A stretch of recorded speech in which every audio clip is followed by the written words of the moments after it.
शिवसेना के वर्चस्व की लड़ाई के कारण महाराष्ट्र की महाविकास अघाड़ी सरकार पर संकट के बादल छाए हुए हैं।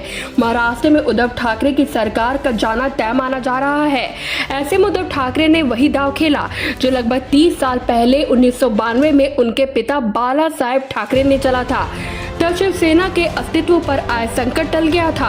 अब देखना यह है कि उद्धव ठाकरे इस संकट को टाल पाते हैं या नहीं।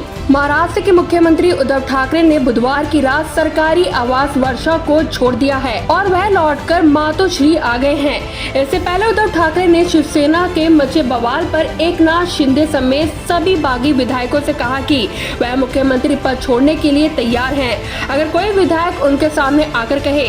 हालांकि एकनाथ शिंदे ने अभी तक मुख्यमंत्री बनने की इच्छा जाहिर नहीं की, लेकिन माना ऐसा ही जा रहा है कि वह अब कुछ बड़ा चाहते हैं। महाराष्ट्र के महाविकास अघाड़ी सरकार पर संकट के बादल लगभग एक सप्ताह पहले छाए थे।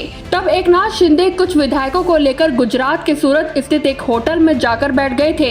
इसके बाद से अब तक उद्धव ठाकरे ने कुछ नहीं कहा था, लेकिन बुधवार को वह कोरोना से संक्रमित होने के कारण फेसबुक लाइव के जरिए आम जनता से जुड़े और वही तेवर दिखाए जो 1992 में उनके पिता बाला साहेब ठाकरे ने दिखाए थे। उद्धव ने साफ कहा कि उनके लिए पार्टी पहले है और मुख्यमंत्री पद का मोह उन्हें नहीं है।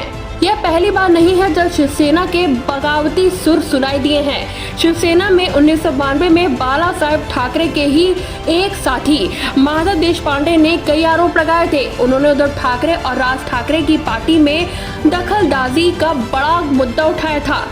ऐसे में बाला साहेब ने शिवसेना के मुखपत्र सामना में एक लेख लिखा था। इस लेख में बाला साहेब ने कहा था कि अगर कोई भी शिव सैनिक उनके सामने आकर ये बात कहते हैं कि उसने ठाकरे परिवार के कारण पार्टी छोड़ी है, तो वह उसी वक्त अध्यक्ष पद छोड़ देंगे। इसके साथ ही उनका पूरा परिवार शिवसेना को छोड़ देगा।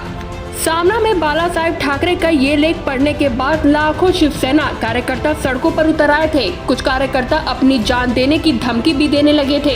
मातोश्री के बाहर हजारों लोगों की भीड़ इकट्ठा हो गई थी। इसके बाद तो शिवसेना के सभी अधिकारी बाला साहेब को मनाने में जुट गए। माधव देशपांडे के लगाए आरोपों को भी सभी ने दरकिनार कर दिया। जल्द ही ये मामला भी शांत हो गया और इसके बाद बाला साहेब ठाकरे और उनके परिवार पर कभी किसी ने सवाल नहीं उठाया।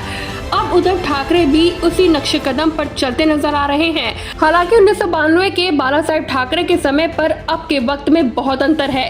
इसे यह कह पाना बड़ा ही मुश्किल होगा कि उद्धव ठाकरे के इन तेवर का क्या असर देखने को मिलेगा।